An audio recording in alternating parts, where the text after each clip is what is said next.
Today in the Gamers for Life podcast, we are going to be talking about the PlayStation Showcase and if Sony, in fact, botched the showcase, going into a deep dive on the games they've shown, the games that they haven't shown, and more. So be sure to tune in here with us at the Gamers for Life podcast.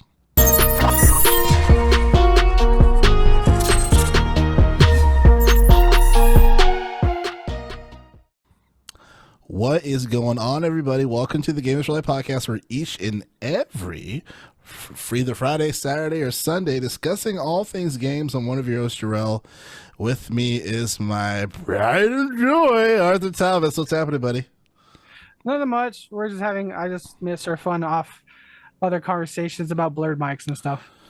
Yeah. But I'm doing good. Yeah. It's a great Friday. Quick life update before we move on. Since we last spoke, I now have an apartment signed and I'm getting a promotion at work. So congratulations. It is good times for me.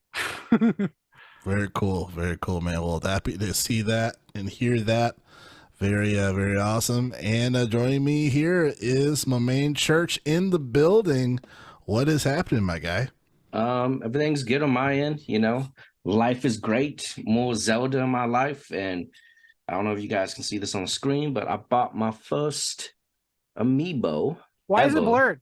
It's not blurred, bro. It's just, it's hard to focus on greatness. You know?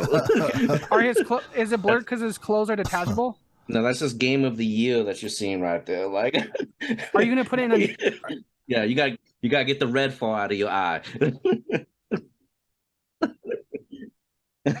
Are you gonna put him in a jar after that?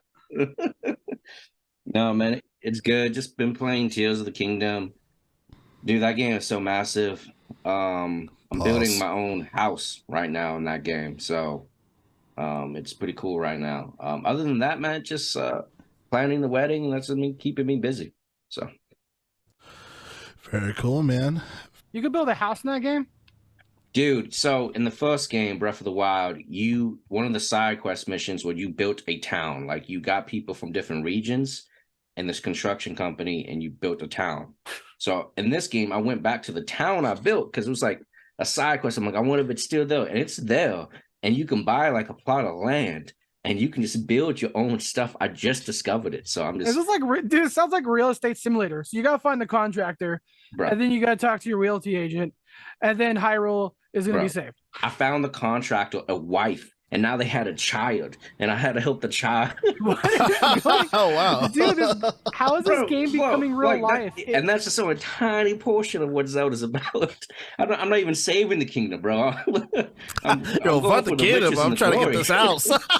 Dude, the way he's talking about it, it's like, the thing is, guys, here's a spoiler. The end game boss is actually just property tax. Bro, for real. Like, it's expensive, man. Do you know how many jars I've broke to get some rupees for my down payment with this interest, man? Bro, there is no rubies. I mean, technically there is, but you have to go mining for like your own money in this game, like rubies and sapphires, bro. So it's like Zelda Bitcoin? No. There's nothing digital. No. Oh, so there's no Zelda Doge? No. The dog's dead. You can't even pet the dog in this game. They haven't done that update. They haven't done that update yet. No. Damn. Unplayable. As Arthur would say. Unplayable, man. 1 out of 10. Dude, I still remember the Elder Scrolls Online. Someone added Elder Scrolls Online, and like in one of the areas, it's MMO. Everyone has different starting regions. In the starting capital for one of the guilds or factions, whatever the ESO calls it, is there was a dog by the harbor. You couldn't pet it, and then like one of the developers like replied back of like, what? Oh, we'll get back on this. And I don't know the turnaround time, but it felt pretty quick enough for Twitter to be like, for them, for people to get traction when the developer replied, update patch blah blah blah is live. Please refer to patch line 18. The dog in Blackrock Harbor is now pettable. And everyone's like, great, game of the year. Nice. Unlike other games with certain blurred figures, Church. I mean, yeah, I don't know what you're talking about. Succubus? You put mad shit in that game. Anyway, with that being said, for those who are interested in the Gamers Life podcast or watching this for the first time, hello, be sure to subscribe on our YouTube channel for the Gamers for Life podcast. We are available on Spotify, Apple Podcasts, what have you, just the application of your choice, essentially. If you want to stream, if you want to watch Arthur's stream, also is on the channel, the YouTube channel, where he will stream various games that are, that he's playing, that are out, or that are with friends or with us, what have you, a myriad of things, and all things Gamers for Life. Be sure to go to linktree.com/Gamers for Life. The number 4 Life, the one-stop link to all of our things. Really quick, we just started a TikTok as well. Started to put some more things out there. Getting a little bit of traction here. I've realized if I upload a TikTok at 10 p.m., we've gotten like over 200 views overnight, which is kind of interesting. So a lot of people use TikTok overnight. But nevertheless, be sure to follow our TikTok if you could. And here at the Gamers Life podcast, we read the news while you can watch or listen to what you choose by clicking on the links to the time code. Guys, this video will be available. Anyway, just a man playing with the figure and a man with his microphone. What you talk about? Finish the housekeeping. I'm trying. I'm doing. Shut the fuck up. I'm already talking. Here at the Gamers Life podcast, we read the news while you can watch or listen to what you choose by clicking on the links of the time code within the description of the episode, so you can go to what you want, or you can hang out with us here at the Gamers for Life podcast. And recently, Sony had the opportunity to give us an insight on what is going on with PlayStation, what games are coming out, what can we look forward to, and I think it's safe to say that it's been a mixed bag of responses. But I want to start with you, gentlemen, before we deep dive into the things that we really were focusing on during the showcase. Just kind of give me a very light impressions and give me a grade on your thoughts on how the showcase went. So obviously A as in amazing, or, B, C, D, F, what have you. I'm going to start with you, Church. Ooh. Dang. Okay.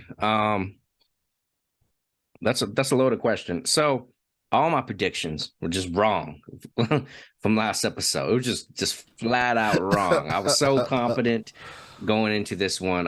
But a quick grading right now. I'll give this. Are we doing plus or minuses or just straight letters? We can do minuses. Okay. I'm gonna give it a C. I'm gonna give it a C. Okay. What about you, Arthur? Here's my thing. This is supposed to be E3. E3 doesn't exist. This is it. I know it's not called E3. Shut up. I don't care. It's supposed to be E3. The thing about the E3 and these showcases now, they were supposed to be their heart and their soul. Like, where's their passion at? Where's their head at? And instead, we just got their asshole. It was, for me, it was let down. It was like a C. But I want to do it better, but I don't have as much dog in a fight as like you guys, because Joe's supposed allegedly Sony guy. Church is presently a Sony man, asterisk 99.9% because of Final Fantasy 14. Not a bad, but whereas I don't have a Sony console, so I was just kind of looking at this with like, it's kind of like watching a baseball game from like outside the field, but you can still see it. You're interested, but yeah, not really. I didn't see any big home runs.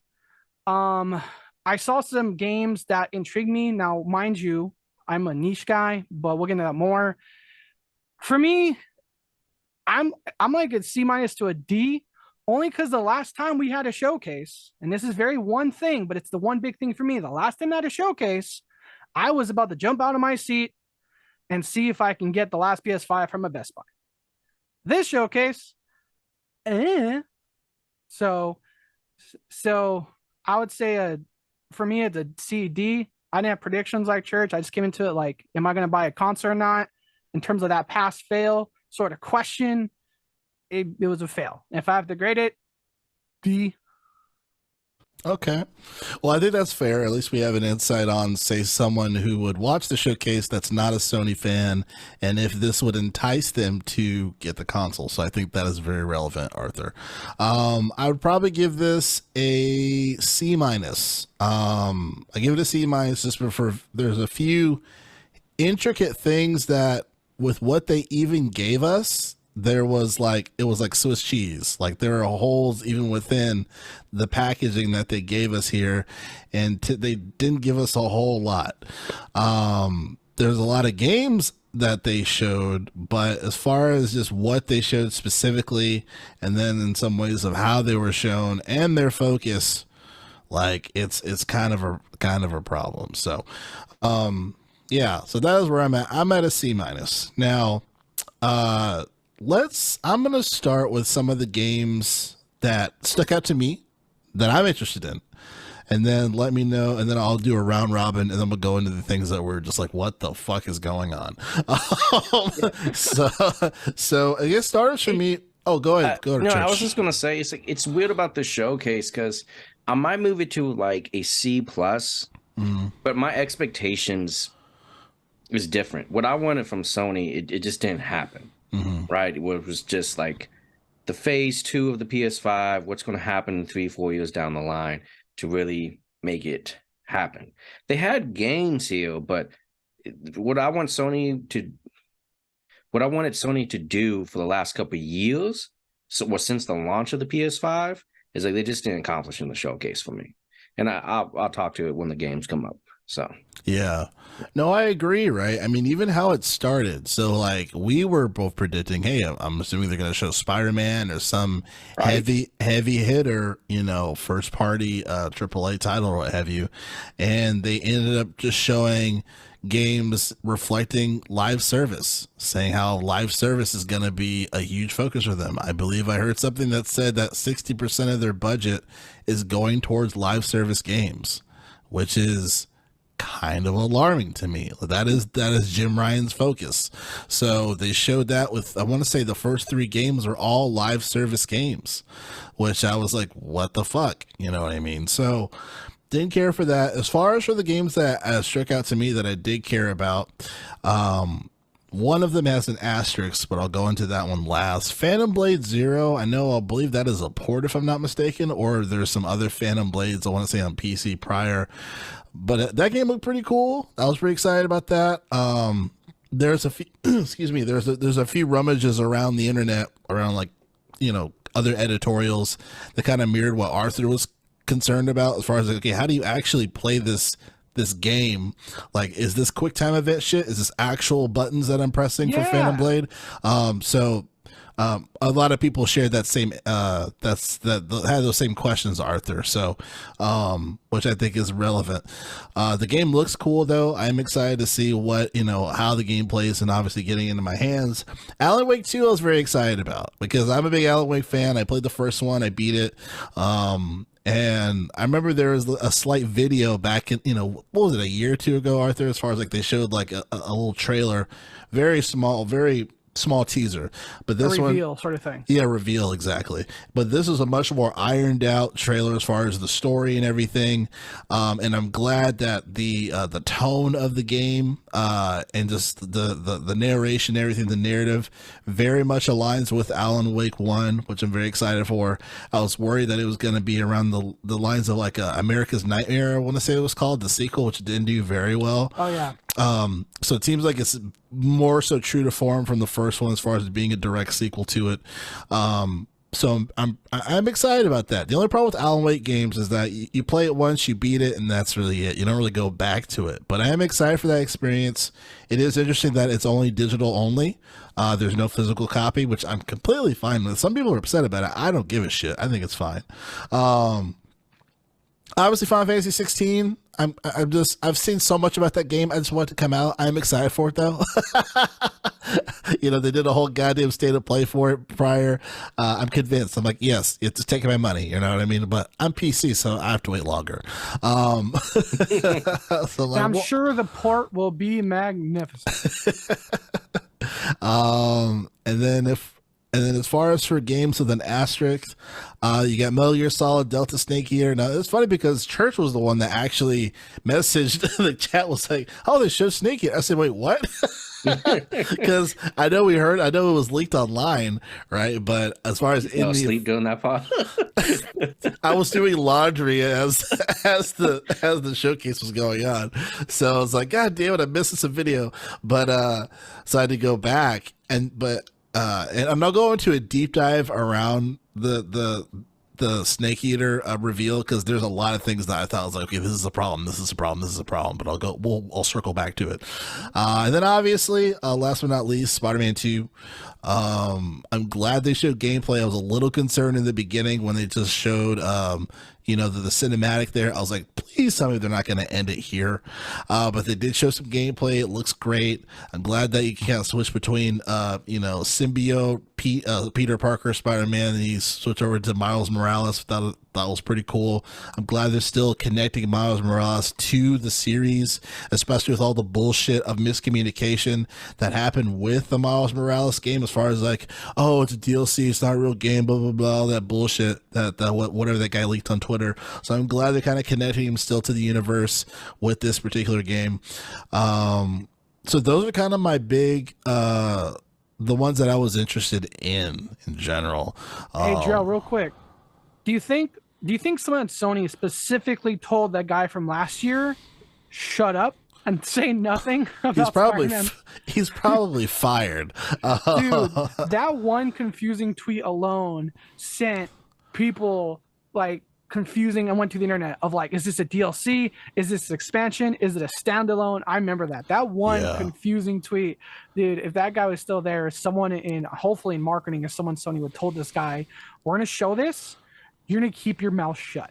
No, I liked him because Sony was trying to sell it as a full game, right? The tweet made it sound like a DLC or like a standalone. No, when they announced it sounded like a full-fledged sequel, right? But then it's more like Lost Legacy of like Uncharted, right? Where it's like an 8-hour like shortened game. But they were trying to say like, oh, it's a full like 40-hour experience like the first game, when really it's only about like 8 or 10. That's not bad, but it's not. But the timeline was like hours after that reveal showcase, like last year, whenever it was, hours after that, people were sharing this tweet from a Sony executive that made it sound like this was just a DLC or a small one-off expansion, small thing.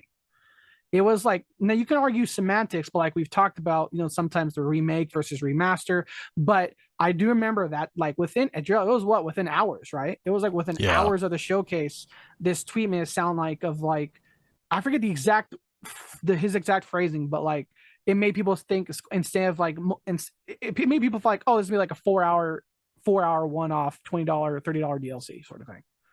Yeah, because you're right. The showcase was great, but that tweet like 2 hours later that people were sharing caused the confusion because of that.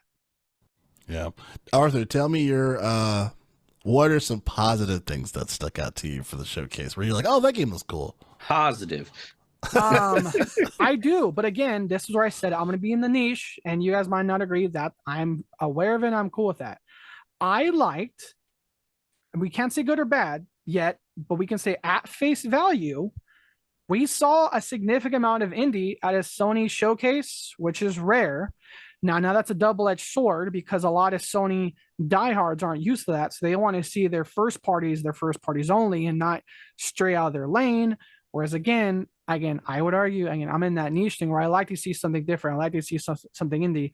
I'm tired of being let down from AAA studios. So show me something that's going to be fun, entertaining, and not at $70. And I'm going to have to ask myself, will this $70 game work at launch? Those are questions you don't ask yourself when you see indie. Now, would I argue any of the indie games I saw were like jump off my couch and go buy a PS5? No, but I like that we're seeing it. The Plucky Squire looked fun. Another one I have a question of, I sent the group text. It's not indie. It's Square Enix. Is Nintendo going to sue them over this foam game, aka Splatoon, but with foam? Yeah, I was seeing that too, but I don't know. I don't think the game is going to perform half as good Yeah, as bro. how Splatoon's performs. It just for my thing, not even like quality of performance. I just meant like Nintendo just told a guy, for every dollar you own, 30 cents you're gonna give to us until you die. And now we have this totally not Splatoon game in a Sony showcase. I thought that was just interesting. No, Foam Stars looks trash, man. So, I mean, Yeah. I thought we were staying positive, but if we were on here to trash it real quick, Foam Stars as a Splatoon 3 player, with me and Elliot, it just does not look as good. You know, I thought it would look promising from the CGI, but then that gameplay, right, is just so bad. It just I don't know, man. That's like dead on arrival. I do have a kind of a rabbit hole thing that I'll get back into that because there is a trend I saw. But for other things, for positives, I mean, I have a lot of neutrals.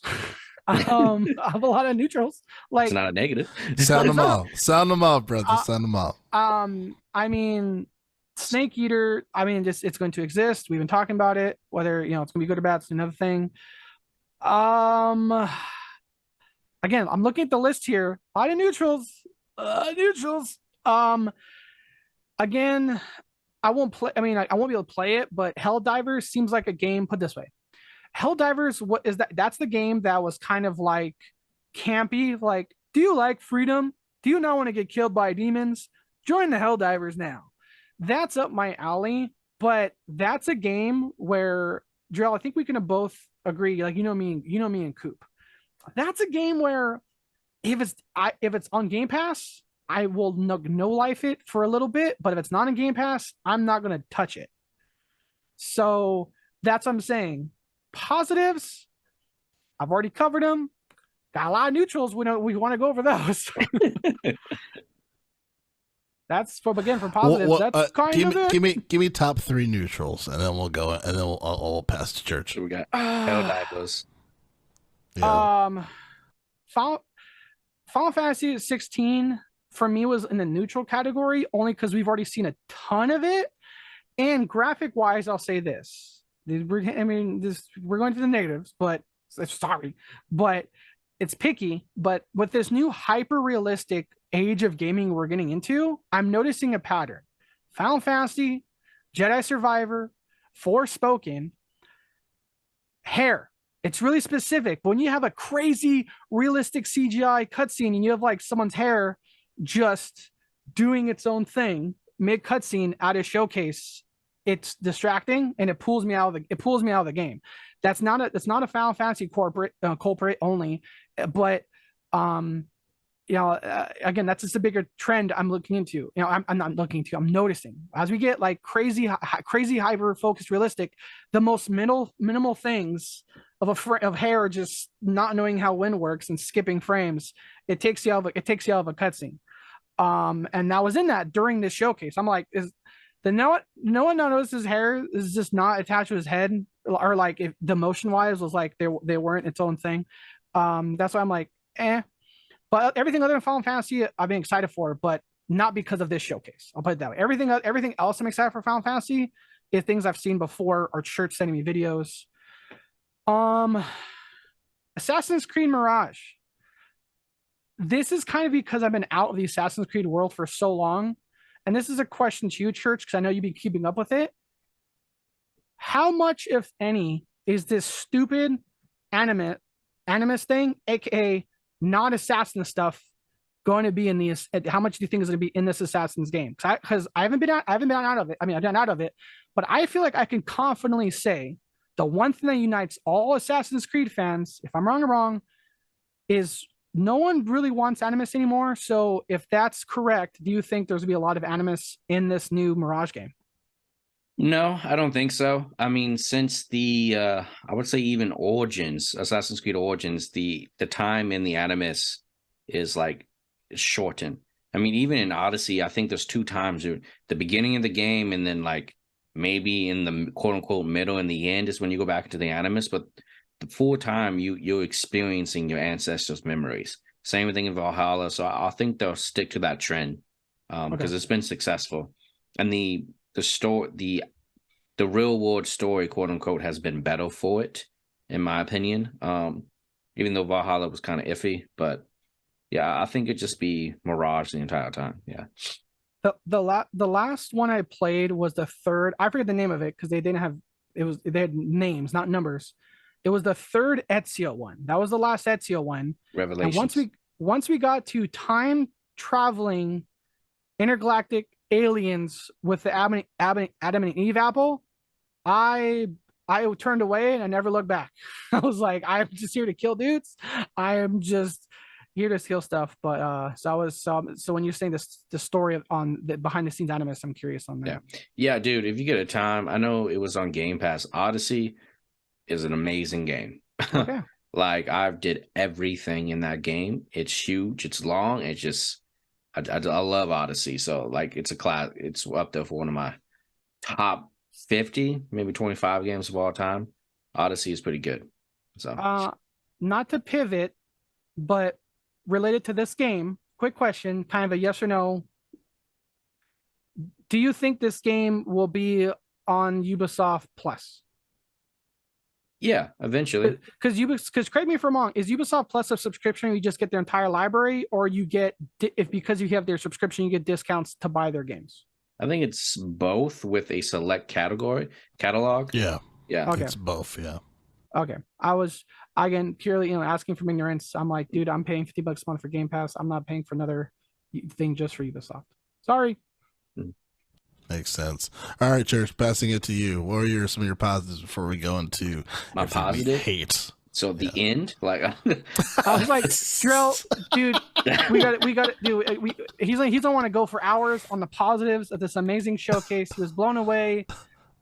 We got to make some tea, man. We're gonna be here for a while for all these positives. Right. Church about to drop on us. Yeah, the positives. No, I got some positives. It's the showcase was never what I wanted to be, but some positive things that came out of it. Let's start with the top. I guess Spider-Man 2. It looks good. It looks great. I'm glad we got to see gameplay. It's what I want from Spider-Man 2 is more of Into the Spider-Verse. I'm tired of being in New York. I've had like 13 Spider-Man games in New York, and we haven't gone anywhere else. I'm tired of swinging it through the same city. I love Spider-Man. I love Miles Morales, and I think Spider-Man 2 will be good. There's nothing about what they showed in that game that seems bad. I think it's more of the same, like God of War Ragnarok, just really defined, refined, and it's a great experience. It's just not what I'm looking for the game, but I'm still going to enjoy it. I don't think it's going to be bad quality whatsoever. The creative direction is different than what I would want it to be. So that was great, man. I like switching between Spider-Man and Miles Morales. I think maybe we get 3 Spider-Mans, the symbiotics, Peter Parker, regular Peter Parker and Miles Morales. So that gives you some variety in terms of your characters. So that should be fun to switch it up, keeps the gameplay fresh, and the scenes look, bombastic. Other than that, let's see. The next game, Final Fantasy 16, I'm already excited about it. Just the same as you guys. I just want that game to come out so I can play it. It looks good. You've sold me on it. Plucky Squire, been excited for that one since last year. That's a game that's been on my watch. Let's see, another game that I'm good that I care about.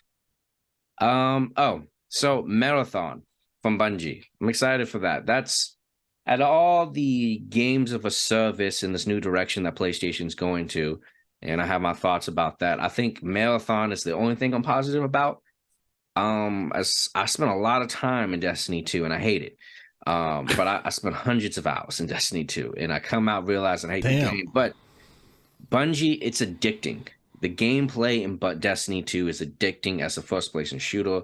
Nothing quite feels like it. It is gorgeous. It's gorgeous. It feels unique. It just, I'm hoping Marathon has the same thing. It's PvP, but I'm okay with that. So a new IP with the Bungie polish that I can get into, that they know how to do games of service with Destiny 2. I have positive vibes going into it. I'm like, that seems the best service that PlayStation has to offer at this time. So I think that's exciting. Bungie with the new game is great in my opinion. You're hopeful for the game. Yeah, I'm hopeful. It's like, I'm hopeful. I mean, it has, who else? it's like, who else do I want to make a live service game? Oh, Destiny 2, the people that have been doing it for 10 years. That's been, they finally got into a good rhythm that everybody thinks. So I'm cool with that. Church, I have a question. Sure. After Lightfall, after Battlefield, after everything, one favor of a question. Yeah. If you pre-order it, can you at least not go all in on a triple digit? Stop with these Mark Zuckerberg questions, like he's on the stand. Like, can you? Bro, if you go, because I'm gonna get the ultimate edition. I want to, because I want to ask Church. Okay, what I was going to ask Church is, are you, could you not pre-order it? But I'm like being realistic. If you said go be realistic. So if you do, are you going to jump in head first in that collector's edition again, or are you going to wait a little bit? What's up? Not the collector's edition. I get collector's editions for Physical stuff. Yeah, physical stuff for the games I'm really passionate about, and that's a short list. That's a From Software game. Well, let's say deluxe Hunter. then, like tier two digital. Like, yeah, I might get a digital for it, Marathon, but there's nothing. I haven't seen anything of the game, so I'm not at a. I wouldn't even pre-order it right now. Where I'm thinking it's exciting. Pre-orders, unless you my homie that's like, yo, let's play this game day one, then I'll do it. Like if Arthur was like, yo, Josh, Helldivers 2, let's go in. Like I'm getting the collector's edition. I'm like, I'm right there with you, buddy. But my editions are for Monster Hunter. I'll give them $100 every single time. The way the developers do it, they do it right every single time. Zelda and From Software games. Those are like the ones I'll go to that I think deserve money. Yeah. And real quick, I'll say this: if any of you are From Software fans, but you don't want to be as depressed looking at like grays and black tones everywhere, play Monster Hunter. It's like it's like the way you first said to me, Church. It's boss battles the game. It's boss fight the game, but it's colorful and pretty, and there's birds versus like this man died 1,000 times now. You have to kill him 1,000 more times. Blah, blah, blah. So it's very very very grim, very very grim. I'll say the tone of a From Software game usually. Right. And I think Ghost Runner 2 looks good. Not my type of game. And Phantom Blade 0 piques my interest. I need to see the combat. I need to see gameplay. The fighting looks like a great moves from a martial arts movie. I'm like, yo, that's some Crouching Tiger, Hidden Dragon, House of Daggers, Jet Li type of choreography I'm seeing right here. And if I could do that at the game, I'm sold.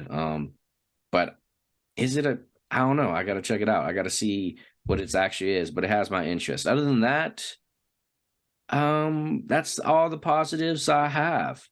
I think this is another game. I don't see it on the list, but I think it's called Uniquist or something. It's like it's a 2D side scroll, but it was very colorful. Is that the one from Journey? The one from Journey looks good too as well. That's Sword of the Sea. Yeah, Sword of the Sea. That one's positive to me as well. But there was another game I think I'm forgetting that was indie that was pretty good. But yeah, those are my positive thoughts. I think those will, like, I was happy about seeing that. Mm-hmm. Church, right. I know, both of you guys. I do have one more positive. I'll say this: in terms of a lane that Sony has been killing it over Xbox, JRPGs. Joel, you and I remember our time in retail. A lot every time a JRPG would come out, Tales of Symphonia or anything like that. Whereas we feel that was like niche. Look at Genshin Impact. Those games move, and that's how I was putting in our group chat. Like, yes, JRPGs. Your first boss fight, a rock. Your last boss fight, God. Right. and there is a lot. There was a couple of There was a lot of JRPGs there. One was pretty interesting. One reminded me. Grand Blue Fantasy.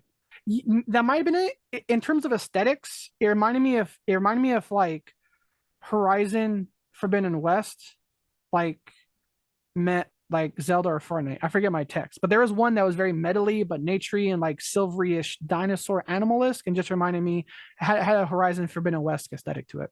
Oh, I think you think of Towers of Agashpa. I don't know how to pronounce it. I think Agashpa. We all said it. We know we all got it wrong. Yeah. That's correct. Sounds good to me. All right. Well, Church, I'm going to have you lead with your negatives on the showcase and work our way down. Yeah, man. So negative is just I don't know how you have not more of a first party presence throughout the studios. PlayStation's in the lead. I didn't think they could fumble the ball any type of way, but I was wrong. I left this thinking like, dang, like I mean, I bet Xbox was very excited. Like, shit, man, we actually can actually have a good showcase right now. This, Right. we have they cleared the path for us to score this touchdown. And I think PlayStation really missed the marketing for it. It felt more like a state of play. There's high expectations when it comes to the showcase. Just more of the first party IPs that we wanted to see from studios that we haven't heard from. Everything I predicted in the last episode, from like Ghost of Tsushima, the Sucker Punch franchise, what is Santa Monica Studios working on now from Cory Barlog? What's his next secret game? We just didn't get it here. What we got here was what I was afraid of PlayStation, and we've heard the news articles before about the live service push that they're doing, and they made that apparently clear with the very first game they showed, which was Haven, right? Which is just a CGI, and looks like a generic, PvP game with looter shooter mechanics, with some cyberpunk aesthetics that's bright and colorful, all these tricks that get people to come in and play the game. And I was like, oh, this is not good.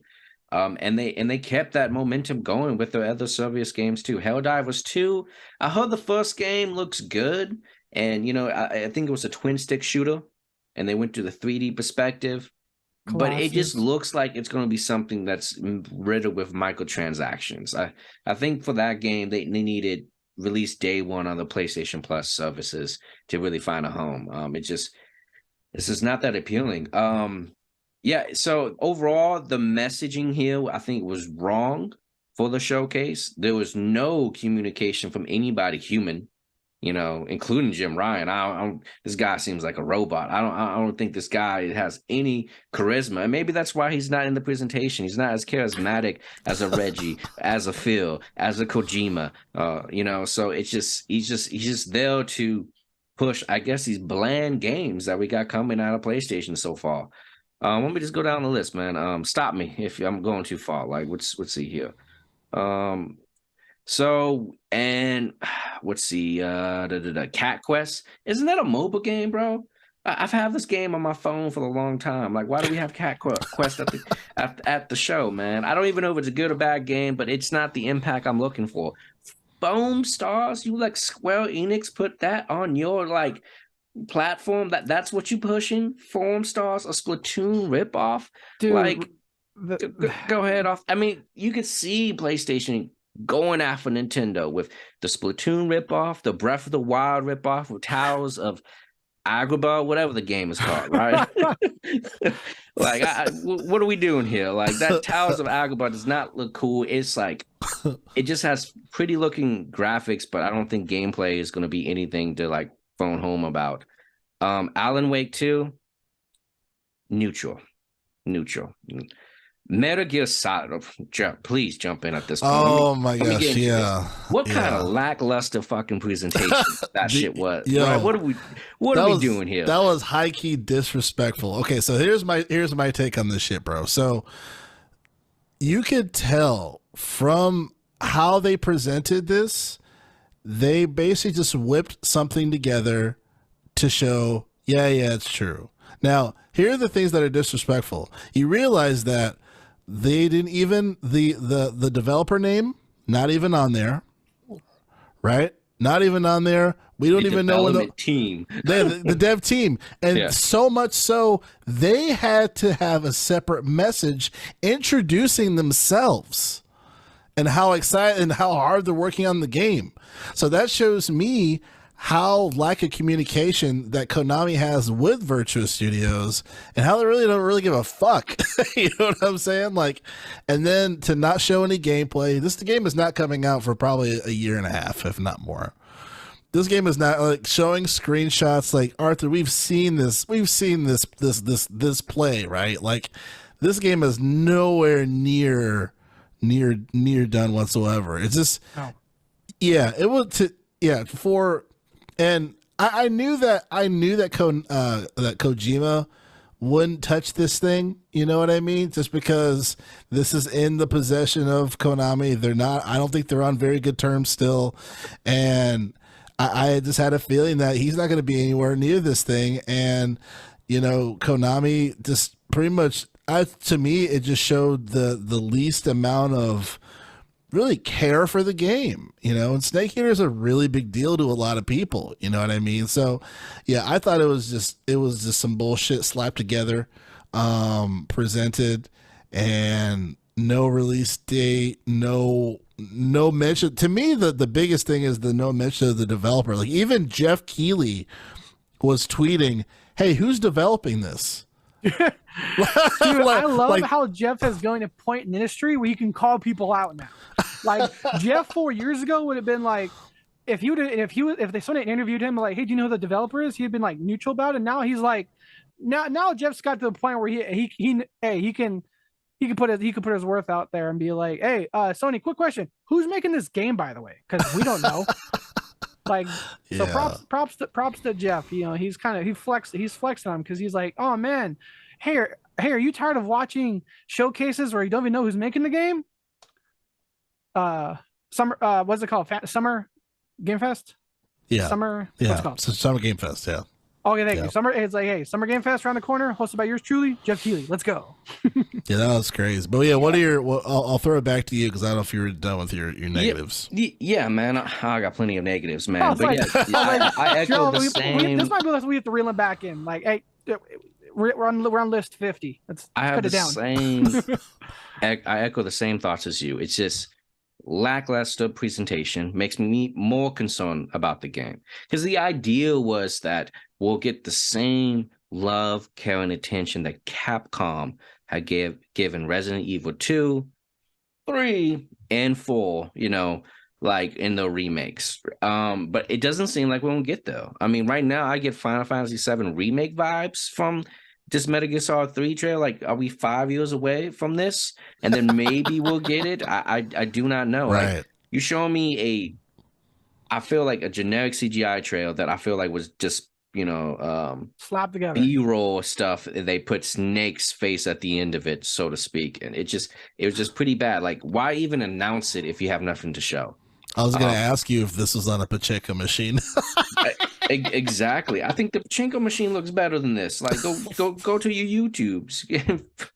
Like, I bet they're going to reuse those cutscenes because now it's Konami. So, very disappointing that's the splash back into the game industry. Even the Metal Gear Solid franchise after so many years, it makes me concerned and wanting more when it comes to that presentation. Taildown, I hear Taildown's a good on PC. I don't give a shit about it. Like, it's just like, I feel like that's for the kids. It's like a HD RTX looking Minecraft that you can destroy stuff. I don't bring that into my PlayStation showcase, man. Okay, I don't need that. What else do we got going on here? Immortals of the EA game. Oh, Avium, something like that. I think it was like some Call of Duty devs that put together like Warlocks and Magic. I don't know, bro. It looks bad. It looks janky a little bit. I mean, it could be fun. And like, it's 50-50 on that one either way.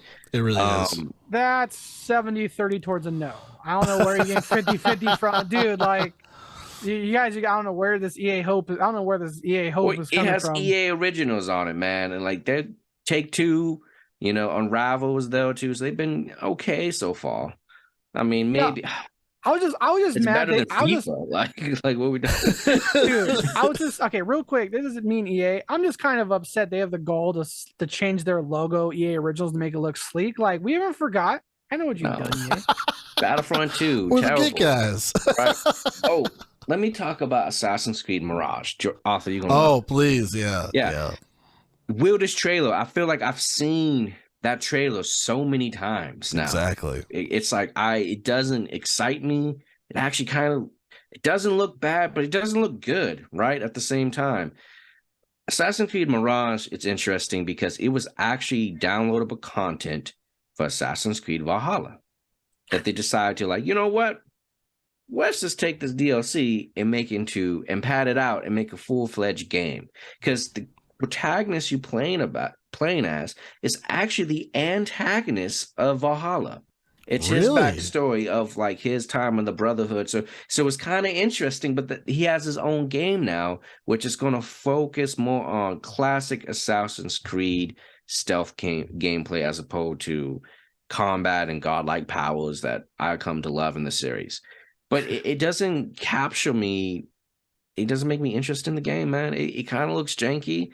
I'm worried that Ubisoft is padding it out because Valhalla felt very padded out with like, fetch quest and just the game never ended. God damn, it never ended. Ubisoft is the king. Remember, Ubisoft is the king of padding. They have paid shortcut microtransactions. Like Ubisoft is the king of that. Bro. Oh, and I don't even care about that. But the game, not like the game being ass is my thing. If someone wants to pay money to skip, who gives a fuck? But if it's egregious and the game sucks ass, dude, that's crazy. That's terrible. Like Odyssey has those same paywalls to skip ahead, right, Arthur? But Odyssey is such a great game. You want to do the main quest and the side quests that you always have enough XP or the level to do the next story. I've never felt like I had to give more money. I never felt like there was a wall. It basically just played the content, and the content was perfection. Do you think Assassin's Creed only knows like 4 at the size of Assassin's Creed? I'll just say, sorry, good job. It's like Ubisoft only knows 4 words. Ubisoft only knows Assassin's Creed and Tom Clancy. Like anything beyond those, they just gotta make a game. No, they can't, man. Beyond Good and Evil 2, whatever. Waiting for it to come out. Yeah, we're not seeing that. Yeah. So Assassin's Creed did not excite me. It just looks kind of bland.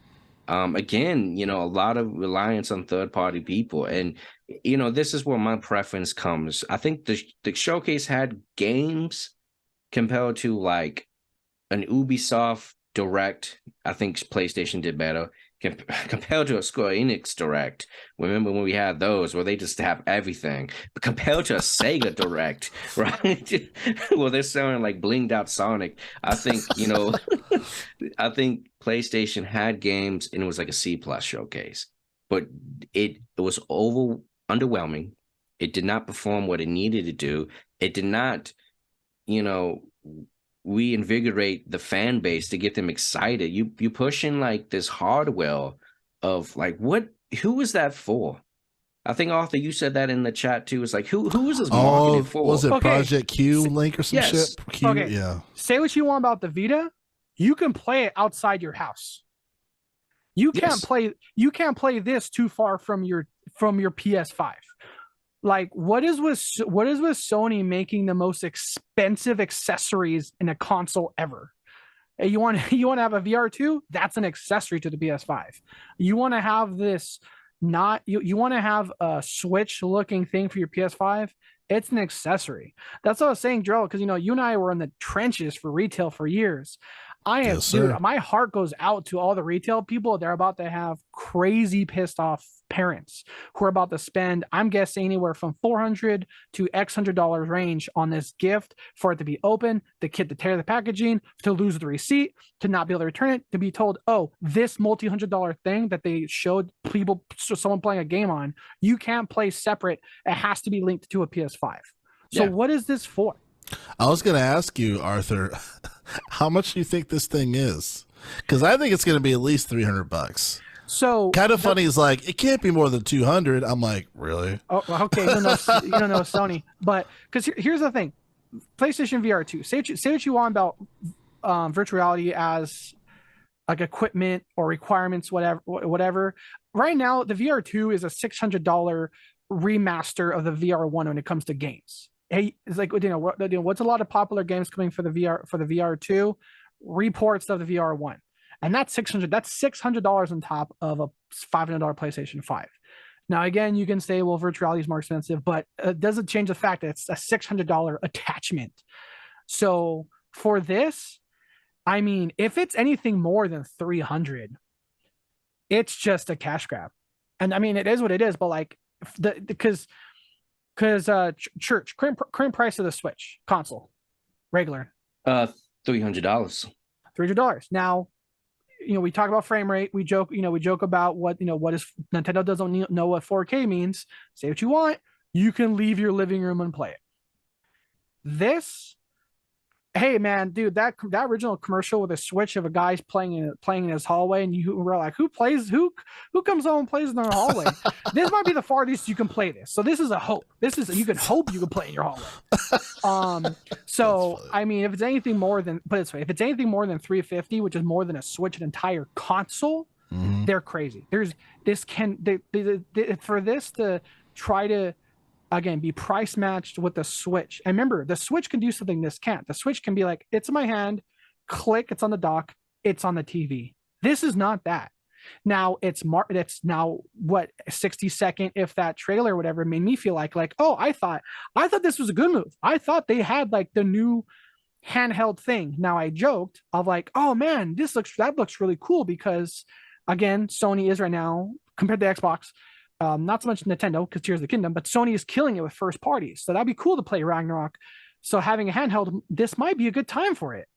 And then, oh, you can't leave your house with it, but it can only work on the PS5.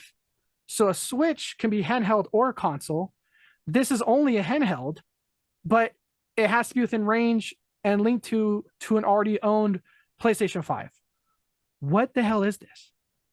Yeah, exactly. And who is it for? I mean, because it's yet to be determined if you can be at a hotel, use the Wi-Fi to connect to your PlayStation 5. Right. That's bad. Yeah, and so we don't know if it does that yet.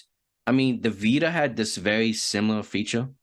Well, could remote play. You can even remote play right now with your PlayStation, with your phone, and get a backbone. So I guess they're trying to get into that market. I just don't know who it's for. I mean, it would be for me, man, because I'll spend money on shit that I don't need all the time.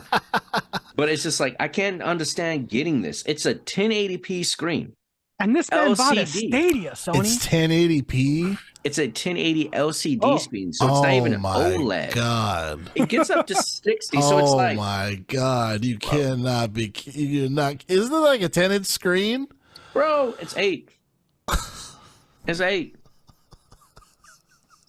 And so, it's 8, bro.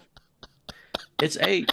And then, like, it's not even modular, right? So, like, it looks very breakable. The controls don't even come off. So if your analog stick gets just broken, then what? Then you're fucked. Dude, like you fucked. We know the remake of Dragon Ball Z Budokai is coming. That game is an analog stick controller, man. That thing is analog stick murderer.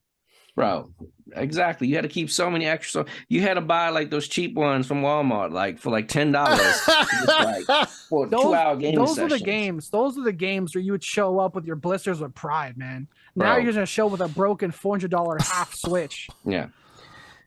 Drift. Joy-Con drift. I just don't know who it's for, man. And they're trying to sell that shit to us. And they got the headphones. I'm okay with the headphones. I'm cool with the headphones. Yeah. I will say I think this. they have dual Bluetooth like the Xbox's headset finally, so it could sync with your phone and the console. Finally. Good move, PlayStation. Good move. When it comes to first party headphones, I'll say this. Sony's been consistently the king of that. Sony, early console war days, one of the biggest wins for the Sony PS3 compared to the Xbox One, where there's $20 Bluetooth headsets you can use for anything in the world. That was a killer accessory for PlayStation 3. And I feel like Sony's first party headsets has been consistent since then. At least I feel like a lot of our time in retail, a lot of our customers were happy and excited for first party things.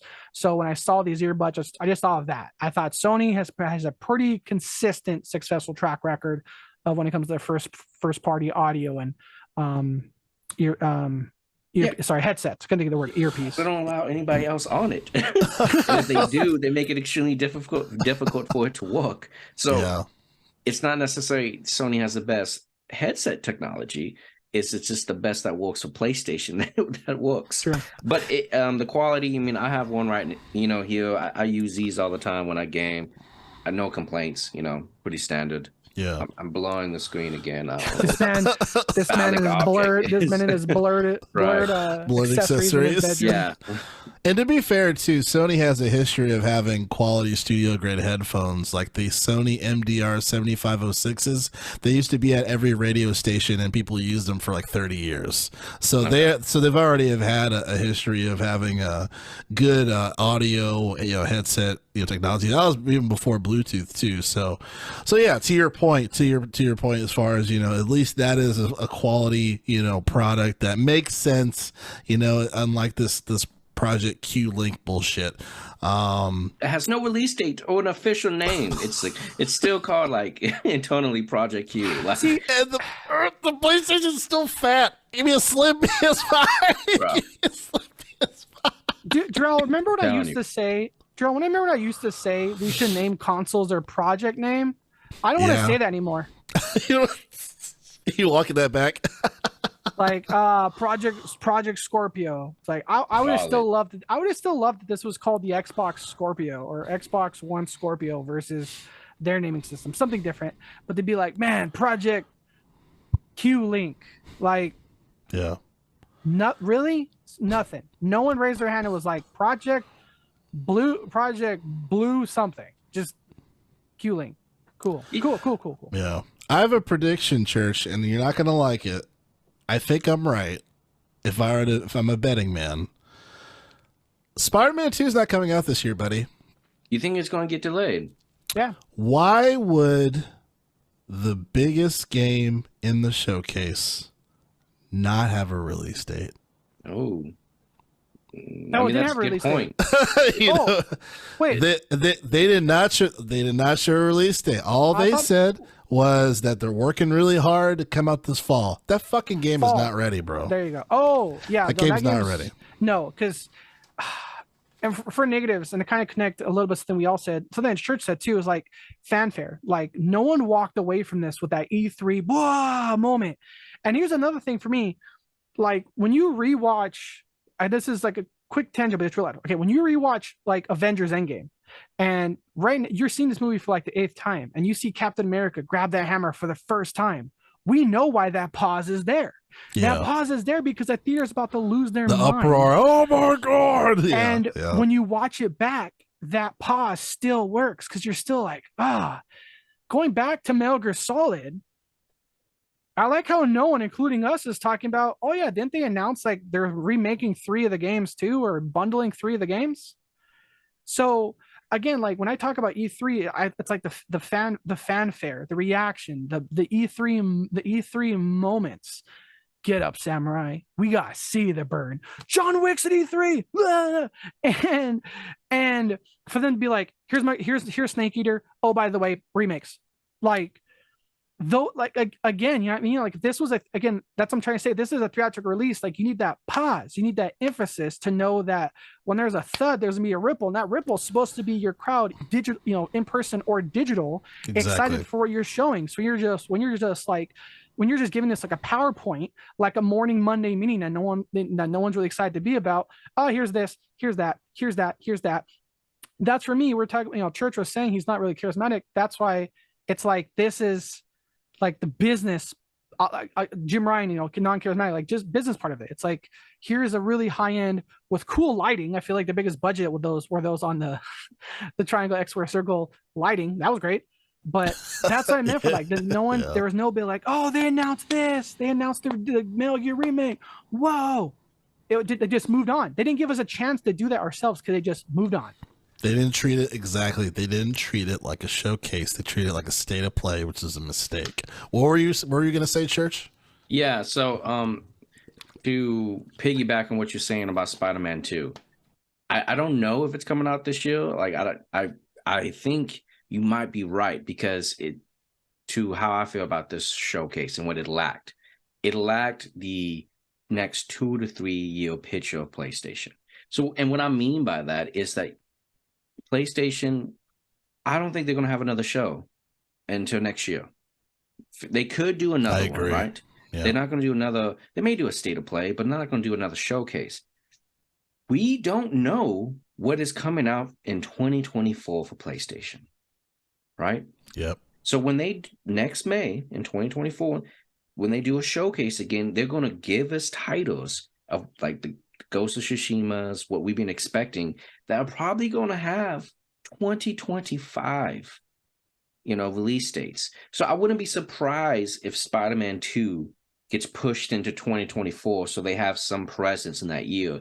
I think it's going to be a small drought. I don't know what's coming down on next on the line of games to come out. Yeah. I mean, I'm not really counting the games of service, which I don't think we got any release dates for those games. I think Helldivers 2, I think, is this year, and then Immortals of Avium, I think, is July, but that's about it. So 2 of the 3. But that's an EA game for Xbox as well and PC. So it's like for PlayStation itself, they're going to be carried, and that's my feel. So I wouldn't be surprised if Spider-Man 2 gets pushed out, because I don't think we get an update on actual PlayStation games or new IPs that people are looking for until next year, and even that window is going to be pushed out. Like, fuck's sakes, man! Final Fantasy VII Rebirth, which is supposed to come out winter of 2023, was not even here, and that's pretty much a PlayStation exclusive, right?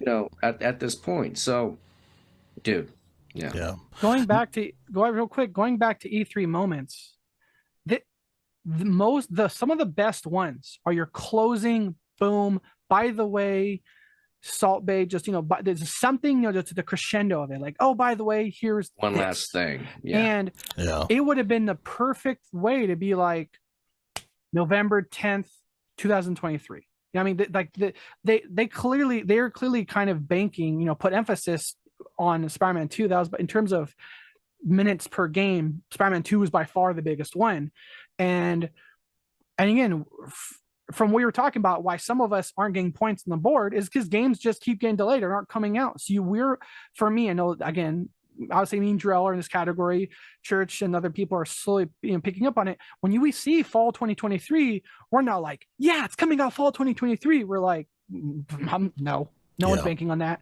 And so, like Drell said, to have their biggest game to not have a release date, I mean, Church, you want to put it on your card to bid for this year? I'll counter pick it. I'll still take Spider-Man 2 because it has to come out. I think that game doesn't seem to be doing anything, to my knowledge, innovative. It just seems like more of the same. And it's New York City, my guy. It's not that complicated to build. It's just one section. And so I think it's coming out. My theory, Andrew, I think we talked about it, is they're waiting for Xbox's showcase to make sure they don't compete with anything else that's coming out this year. They're trying to find the right time to drop it. Because, Insomniac did come out and say, we're coming out fall 2023. We're hard at work. We just don't know what date it is. But, to your point, it's how do you not have a date? How do you not have a date, man? Just put something on the calendar. Even Exactly. Cyberpunk had a date. December? Yeah. And for me the other thing with Spider-Man 2, did they say, I assume not, I'm hoping not, Drill, just PS5, not PS4 too, right? Ooh. I think this PS5 is supposed to be available. Yeah, I think this PS5 right now. I think that's the only talk of the town, if I'm not mistaken. Okay. So I'll say, because Sony's still on that. I thought they believed in generations. Right? Yeah, they keep walking back shit. It's like, yo, stop making shit for PS4 for these huge titles. Stop it. You know what I mean? Yeah. Yeah. One sort of half tangent question I was going to talk about earlier is I put in the chat, and I've been calling it for a while now. Square Enix. Where Borderlands is to Gearbox is what Final Fantasy is to Square Enix. Lately, every time Final Fantasy has stepped out of a Final Fantasy realm or IP, things aren't going too great. Like this, what do you mean? Because this foam game that we're all super hyped about, that's Square Enix. I don't know if you guys remember that. That's a Square Enix game coming out. And what I'm saying is lately, every time Square Enix has had a major AAA IP that hasn't been Final Fantasy, they've missed their mark. They're still going on NFTs. Avengers has come and gone. This Splatoon foam shooter that has Square Enix's name on it. I mean, I'm glad I'm surprised you actually saying that, because I thought you liked Outriders. That was People That Can Fly, wasn't it? No, the Square Enix, right? It's People Can Fly, but Square Enix published it, I think. Oh, okay. Yeah, but People Can Fly were the devs. Yeah, they did Gears too, I believe. Yes, People Can Fly how Obsidian was the beta team for a lot of RPGs. People Can Fly have been the beta team for Gears for a long time. I think you nailed something when it comes. A lot of the times, like Square Enix had a conflict between the Western and Japanese studios. Like I love Tomb Raider, I love Deus Ex, but and Hitman at one point too, that they was not making as much money as they wanted the studios to. I knew some people in the inside, and they basically gave them those Western studios lower budget, but have even higher expectations of the Japanese games.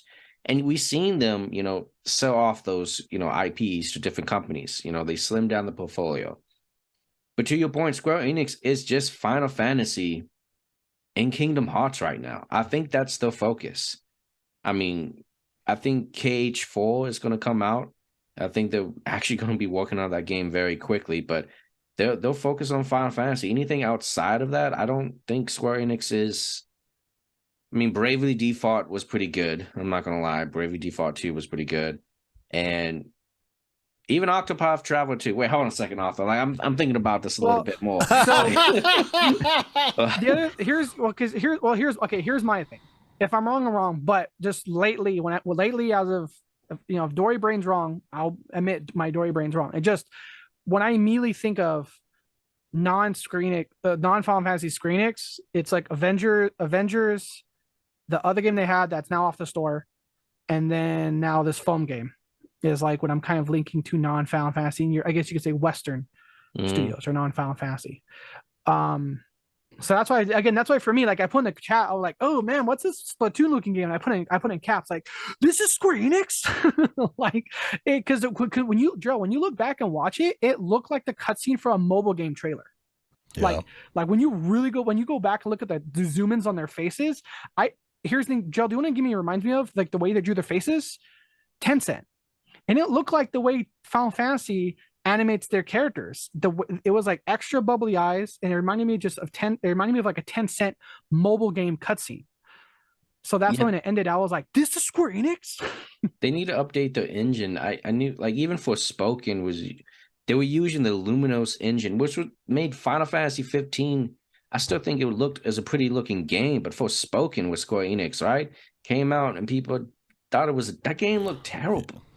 Like I couldn't even get through the demo. It just looked so grainy. It just didn't appeal to me, man. For me, it's the hair, but I totally forgot. Again, I forgot about Forspoken, and that was an extra. I won't go too long, but that was an extra miss because that was a game they debuted to announce in Unreal Engine 5. So I had a lot of expectations for the looks of the game because that was the tech demo for Unreal Engine 5, which is increasingly becoming a behemoth in the industry.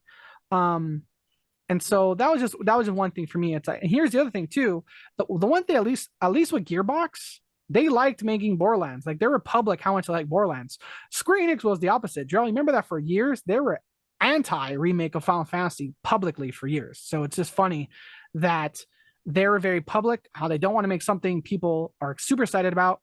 And now they're also very public about how they're making something no one wants, which is this NFT stuff. So I just thought that was interesting. Again, that was my biggest kind of surprise moment was this is Square Enix. And so that was just a big like throwback for me of like, I can't believe their name's attached to this. Yeah, man. And that's what makes me excited for Final Fantasy 16 because Square Enix, far from grace type of studios, which they had some misses, right? But they actually had a bunch of hits, Western and Japanese hits. Yeah, man, they hit. And when we got Yoshi P from FF14 coming in with his team to make the next mainline FF16 game, gives me high hopes, man. And then if that does good, I'm pretty sure they're going to churn out another one, a 17, maybe even a sequel to 16. So I have high expectations, man. I think they're trying to make the right play and focus on what they do good as opposed to like what they don't do good. So... Yeah. I still say their engine is their engine's bones are showing because, like I said, a lot of the weird and like I said, Forspoken was my example of cutscenes and little things just not being polished. I saw some of that on Final Fantasy, not going to be a game breaker, but again, something I'm noticing. Drill, I had a question. I was gonna go on things I would have liked to see or things I'm disappointed I didn't see. Unless there's anything you wanted to, I was gonna ask, just mention that. I mean, I guess as far as like, because I wanted to first wrap up our thoughts on this, and then also what could Xbox do to combat this to have an even better showcase. So, yeah, I mean, there's a lot missing. They did not treat this like a showcase. It was very clear from the beginning of what Sony's focus is, which is very concerning, especially hearing the 60% of their budget is going towards live service games, which is very concerning in itself. So it's kind of like, where's Sony been? Like, where's Ben Studios? Where is Ghost of Tsushima? Where is the Last of Us Factions multiplayer? Where is the Wolverine game? Like, where are these games that you've mentioned, and where are they down the road, right? To Church's point, as far as like some of these games may not come out till 24, 25, so it's just, I like the Alan Wake 2. Obviously Final Fantasy 16, we've talked about it. I'm excited. Can't wait to play it. Phantom Blade, curious about, but Metal Gear Solid to me was the most disrespectful thing. I mean, it seemed like Sony didn't even really give a shit about the remakes. You know what I'm saying? Next slide. Yeah, it was coming to Xbox as well. And that's a funny thing too. As the showcase was happening, Xbox said, "Hey, you see these games? They're coming on Xbox too, dude. There's like 16 games." I'm like, "Yo, okay, we're here to play. We're here to play, Microsoft." Dude, I love. By the way, Marathon.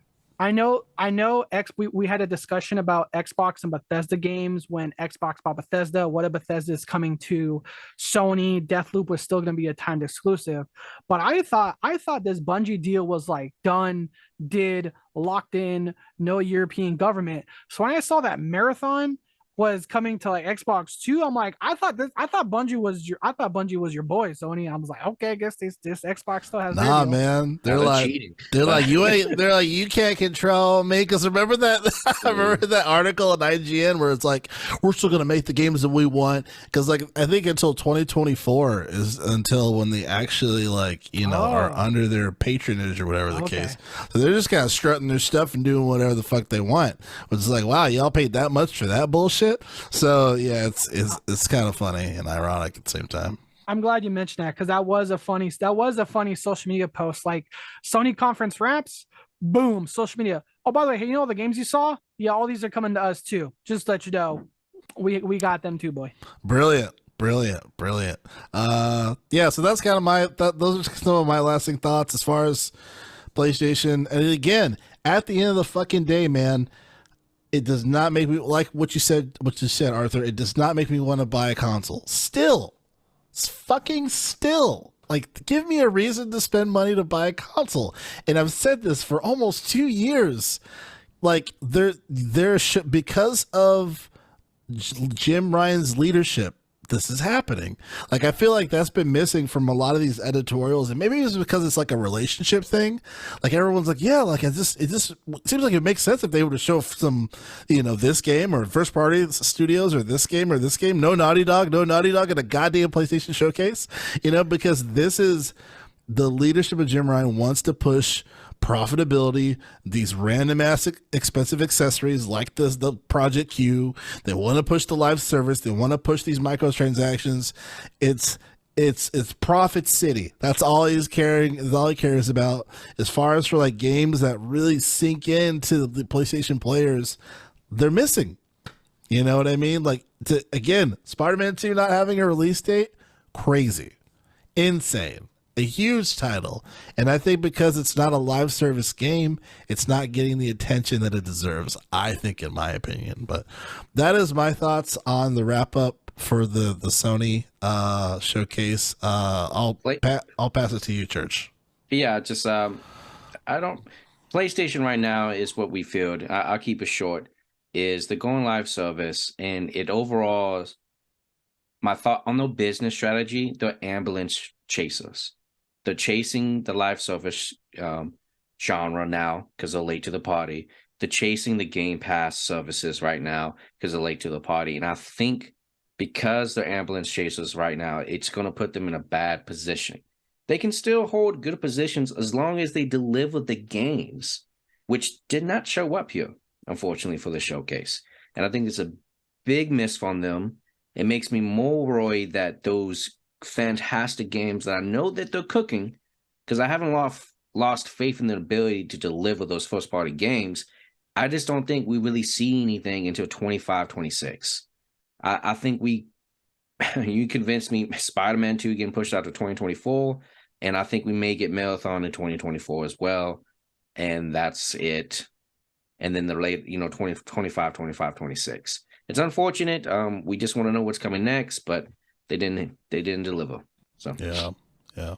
Arthur, what are your thoughts? I kind of agree on pretty much everything you guys said. I don't have too much to add in terms of my final thoughts for the wrap up. I can just really add something I would have liked to see at a Sony conference. What happened to like these 7 Silent Hill games coming? Because they remember that was like their own showcase. And again, Silent Hill got popular on the PS2, the most successful selling console in the history of anything. So I would have liked to see a little more Silent Hill, especially the blue Parasite one drill. Remember we used that? So that was because there was a lot of games like this. We said one might be like one we were guessing was might be like a Telltale game. The one about, the radio and you're on the radio, but you're talking through a guy through a camera. And then, but I think, at least looking back, because it was like a lot of Silent Hill games just dropped out of nowhere. I feel like the best one, or at least the one that got me the most intrigued from that conference, was the whole more bright colored Last of Us feel Parasite thing, mushroom coming from the lady's head. I would have liked to see more of that. And it's interesting because the delays, I think Church is more correct in terms of the timeline, like 2025, like 2024 is looking to be a potentially dreadful, quiet year for Sony based on this showcase we just saw now. Because the funny thing is, due to all the delays of 2022, we called it, Jarrell, and we're like, man, 2023 is about to be lit. Like, there's all these games get delayed. It's going to make this year awesome. So now here we are. It's like, okay, it's like we're kind of still playing catch up, but we're far beyond the time of COVID. So it's like, are we just in this leap year sort of thing, or like where this is like the Olympics is coming every 4 years? Are we going to only expect these big blockbuster games every 2 years? Because again, as of right now, we don't really have anything major, tangible this year or next year. Really, there's a ton of TBAs. I'm not going to bank on it coming out this year. If it isn't come out this year, if you're ending a conference, end your conference with a release date, please. So again, like you said, live service, Spider-Man, and you hit a good point. Spider-Man 2 not getting the focus or deserve it gets from Insomniac, one of their more successful developers, because they're avoiding the live service and therefore avoiding microtransactions. So is the game pushed to the side? And if Sony's pushing Insomniac to the side, that is a big problem. And so we'll see when we get closer to fall. But like I said, just a few disappointments where they could have missed. Single digit positives, a lot of neutrals, and a couple of negatives we could have we all mentioned that we could have gone a little bit more, especially Jarrell. When I saw a snake here, I'm like, ooh, this is Kojima's boy. I wonder what he's got to think. So it's 2024 is looking potentially bland right now for Sony. Yeah, definitely. So with that, it's so crazy, right? It's almost like like we're in the playoffs, and like you would think that the let's say like the Buccaneers or something, that they're gonna take it, and the ball just gets fumbled, and the opposing team has got it, which now is Microsoft, And it seems like they actually have the opportunity to kind of right their wrongs in a sense. And obviously, we've talked about the Phil Spencer interview, how Redfall, fell flat, how much pressure there is on Starfield. What else can they do besides, having a quality, in-depth Starfield showcase, which is a part of the Direct for Xbox? What else can they show, do you think, that would make you guys kind of react almost to the opposite of Sony, where it's like, yes, this is what I want, to give that old school showcase vibe? Let me pass it to you, Church. What are some things that you would like to see from Xbox's showcase? Let's see. I would like to see a presence from the Xbox team. The last couple of showcases they have, you see Phil, you see the team members. Well, I like the talking segments a little bit. It gives me a break from something awesome and to lead up into something cool. I would like to see more of that. Correct me if I'm wrong. Was it last year where they had like the regular showcase, and then like the next day they had the extended showcase where they did deep dives? Yeah. Into the content. Are they doing that again this year? I'm not sure about an extended one. I'm not too sure. Yeah, so that would be like the cherry on top for me. It's like do a showcase, keep it an hour long, and then the next day, hey, we got the development teams to do the 10 to 15 minute deep dives so you can get the, information, but like the showcase is going to be airtight. So that's kind of what I want to see, trailers and just the personalities at Xbox to keep it going. What they need to show up with is confidence. And what the confidence is dates. Like the good thing is we know what we want from Xbox, which is the games they've already shown us, right? Now it's just like, yo, put dates to the things that now we know. Deliver. Yeah, to deliver. Yeah. Because the games have to be quality, right? It seems like the window's open, but if you take the games that we already know and that are coming soon, I've said this before, I would be for like a solid another 12-month schedule, 12 to 18. And just like every time we hit one of those dates, Phil is on Twitter, like 1 out of 10, we got done, 2 out of 10, to show the confidence going into the next year. Because he's talking about like he sees the line, with the quarterly releases of big titles. Show me the quarterly releases of the big titles and then be aggressive with your Game Pass service, basically. You show me why Game Pass is a necessity outside of your first party IPs as well. So that's it for me. Yeah. Yeah. What about you, Arthur? Time old tradition. I love watching an Xbox showcase and them showing all these amazing games that I don't have to pay for. Show me the reason why I was telling Jarrell about Game Pass for years. Give me the reason why Jarrell was losing his mind playing Doom on a phone with the Sony controller. I was like, yes, that's the world I've been. Thank you for swimming in it. It's nice. I want to see day one Game Pass. And something else that Church mentioned that Sony didn't have a lot of, but Xbox definitely had a ton of last year, release dates. Remember, one thing that Church was that he liked to see from last year, they had a 12-month roadmap. It's like, you know what? We're not going to give you numbers on a screen. Guys, numbers are hard. Let's put this in the calendar and organize it for you in a roadmap. And that was a great way. It's like, here's this, here's that, here's that. I want to see Game Pass day one. And like Church said, I want to see games you've already heard of. I want State of Decay 3. State of Decay is the game. State of Decay 2 is the reason I got Game Pass. I want to know more of State of Decay 3. And, speaking of something earlier, like Church, I'll say this. If there's any game that we show release date for, and I'm like, dude, I need someone with me on day one. I need someone with me on day one, State of Decay 3. Like, because that's my jam. Like, Church, I know your thing about like zombies and it's over. It's like, we've got too much. State of Decay, for me, is like a breath of fresh air. It's like that perfect hybrid of survival, base building, cooperative. It's not like open world like a Minecraft. It's not base building in the sense that it's like 7 days to die, but it's that like the hits that they stick the landing on each of those marks. And that's why I cannot wait for State of Decay 3. That's the game. I know I'm waiting for Avowed, but that's the game I want to see the most of at this coming thing. The other thing I want to, as I move myself, sorry, I just can't sit still if you can't notice. The other thing I want to see more from this is kind of, I don't know if we're gonna get more more DLC, but I'm curious. I'm curious to know like what they're gonna expand on current games. I know it's kind of broad, but like I feel like as much as we talk about microtransactions, I really can't think of the last time I was hyped for like a first party Xbox DLC. I was really thinking about like Cyberpunk. I can't really link with Xbox. It happens to be on my Xbox. It would But be like I Sea of can't. Thieves, right? Yeah, but like Sea of Thieves has their expansions or updates. But like for example, Gears of War 5. That free DLC Hive Busters came out of nowhere and killed. Oh, Hive Busters It was was fun. great. Yeah. Right. And I really I can't think of the last time there was, for me, cue like some crazy popular DLC I'm forgetting, but I can't think of the last time I really was like hyped or excited for like an Xbox first party DLC or expansion for a game we love.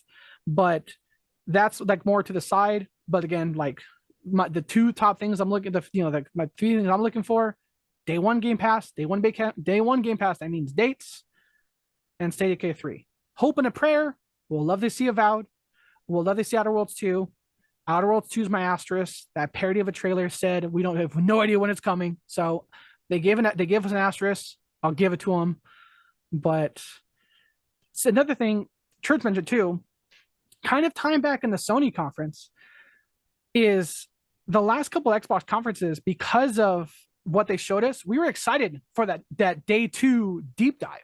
Whereas like I don't know anyone that's excited for it. If Sony were to do a deep dive following the conference, like let's say today or the day after, would any of us have been intrigued? But that's a consistent thing I've noticed with Xbox, that I was happy for those deep dives. Like, oh, they showed us this, or like, oh, they showed us a second of gameplay, or they showed us a little bit of a teaser. But hey, it's only a teaser. Yes, it's cinematic, but guess what? The devs are talking to us tomorrow. So even though we never saw gameplay, we'll still get more information to answer those questions we all talk about amongst ourselves the second the show ends. So that's another thing I'm actually surprised and looking for. I forgot about until you guys mentioned that, is the day two deep dive.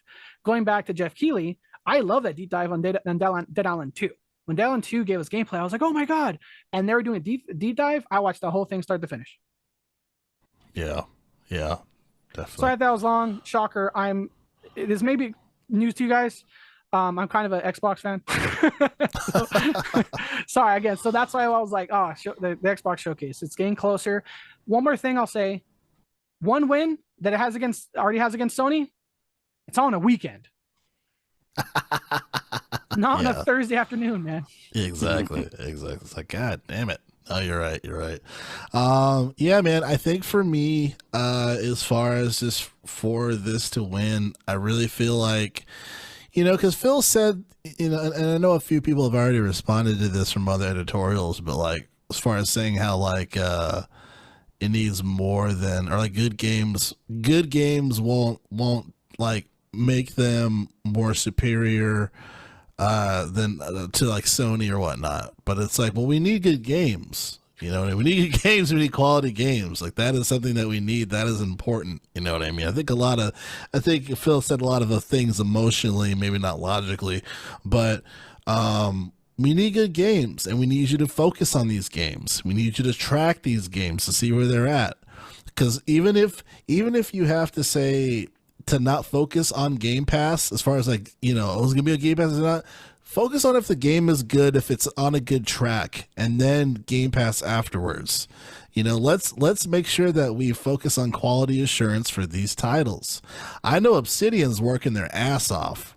You know what I mean? Like, I know Obsidian reminds me of From Software, where it's like, we're gonna give you updates, but we're working on this fucking game. You know what I mean? Like that's how I felt with like the progression prior to Elden Ring coming out. The progression for Armored Core 6. Like, you'll hear from them when they have something to update you on, but they're working their ass off. Obsidian, I feel like it's exactly the same way. I feel like they're doing that with Outer Worlds. I pray that they're doing that with Avowed. I need to see more Avowed. that's one of the things. Whether we talk about, and I think it's supposed to be on Game Pass already, right? As far as like their commitment or whatever. Yeah. But I need to see some goddamn Avowed. Like, show me Avowed, and that's going to be that game. Yeah, exactly. To me, it's supposed to be kind of like what's going to hold you over prior to Elder Scrolls Skyrim. Or six, right? Six? Yeah, Elder Scrolls 6. And not Skyrim. Elder Scrolls 6. It's supposed to be it's supposed to be similar to that notion. So I'm excited for that. But they have to show me something. If I don't see anything, that means that they're not working on it.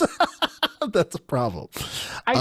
Real quick, I still can't believe From Software has a date this year for Armored Core 6. In this modern day and age, that's crazy. It's crazy, right? And what I would like to see too, I don't want Phil to stand in front of these developing teams anymore. Like, it was honorable for him to do that for Arcane, but no more. Let's make sure we hold these fucking studios accountable. You know, I still think it's weird that I didn't hear anything from Arcane after that.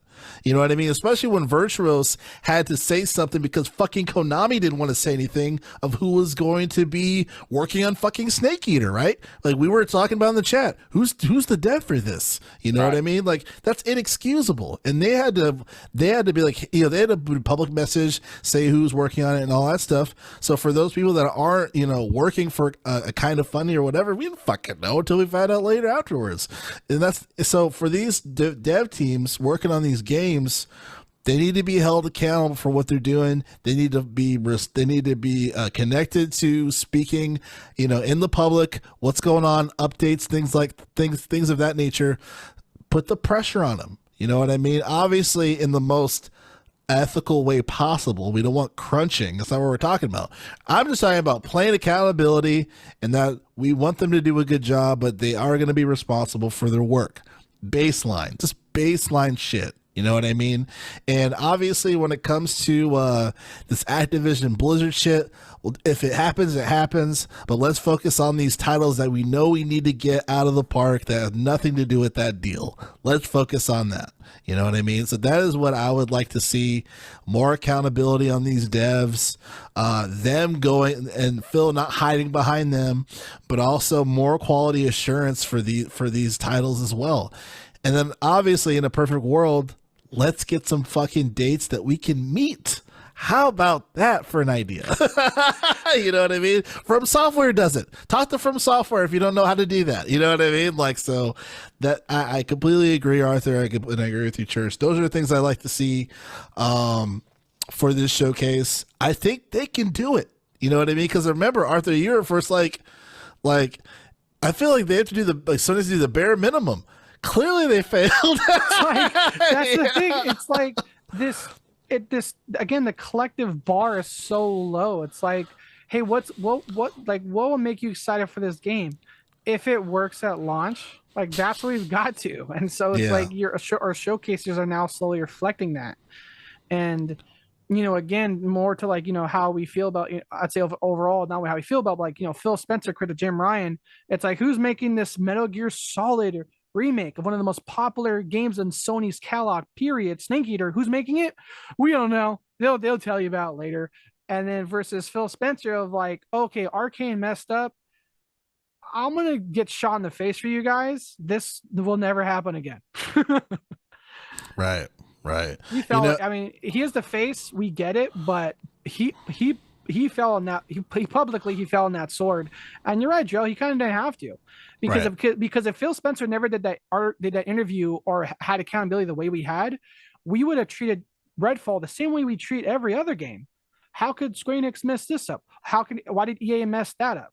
Why did Epic do this? Why did Arcane do this?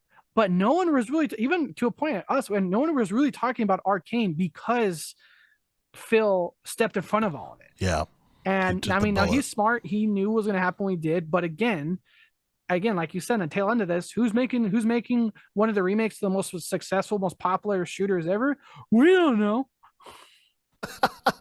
Yeah, and I guess do you think Redfall will have a presence at the showcase? I hope not. If I think they should go ahead, Arthur. If it reminds me of anything of Fallout 76, and Todd Howard or anybody starts talking about Redfall, and I've had a few Voodoo Rangers, I'm booing somebody. Bro, I'm boo. because we still need 60 frames per second, right? They haven't announced when that's supposed to come out. We still need more than 2 lines of dialogue from that character. You asking for too much, man. There's a writer's strike going on, bro. Is that a Raven? Nah, it's cool. Microsoft invested $10 billion into AI. We're good. Raven? Best line in the game is Raven. Bro. Oh, and you want to learn more dialogues? Play the game with another popular person more often. But again, to answer your question, if history is true, the same way I played Fallout 76 and hated it, and Todd Howard showed his face while I was in Drell's living room, knocking back a few Voodoo Rangers, I booed that man. Yeah, you cursed at my television pretty hard. I'll do it again. I'll do it again too. I don't care if they make another Indiana Jones jacket. It's still not cool, Todd. Church, your lasting thoughts on this before we close out the show? On Xbox, yeah, just yeah, I just hope they know it. I hope they were able to bring something that everybody's excited for. I think what do I want from Xbox? I mean, I think Stalker 2 is still a big mystery. Of course, Indiana Jones. Said we might die. They put up a tweet, pray for us. Like they might Yo, where's the game, bro? No, I feel you. I feel you. A game is a game is a game. Church, I know you're excited for Stalker 2, but they straight up said Rush started bombing. Like there are bombs going off down the block from our home. Right? They got out. You'll fuck all that noise, man. I'm just saying. They got out, right? Like put out tweets. Yeah. They put out tweets of like craters from their window. And he's like, I mean, we got a roadmap or what? Like clearly they got it handled. So where's the game? Yeah. That's my one asterisk. When Church goes off of Soccer 2, like they're like, pray for us, we might die. I mean, hire mention Stalker 2. I guess we're like, we'll get it whenever we get it at this point. That's my one thing with Stalker. I'm like, that tweet was like a goodbye, good luck. We'll see you on the other side, guys. Yeah, just straight up. Yeah. I just other than that, Indiana Jones. I just hope they come with something, man. Just like present something, let it be good. Have us have something to look forward to in the next coming months. We started off good, man. I remember we had a good run. We had like Hades and Psychonauts 2 on Game Pass, and we had a good run all the way up into Halo. Sorry, like I wonder if that's gonna be though. There's a rumors of like certain affinities making that battle royale. Will they have Halo though? Like they're kind of cleaning house, but yeah, I digress. So we shall see, and it's coming up here around the corner. But firstly, of course, I'd like to thank you, gentlemen, for the great breakdowns that you did for the PlayStation Showcase. I appreciate you guys. Thank you, Church, and thank you, Arthur. Always a pleasure. Sorry. Of course. And that's going to wrap it up here for the Gamers Fly podcast. Again, each and every Friday, Saturday/Sunday, discussing all things games. I'm one of your hosts, Jarrell. With me is Church and Arthur. Thank you, guys. We will see you guys next week.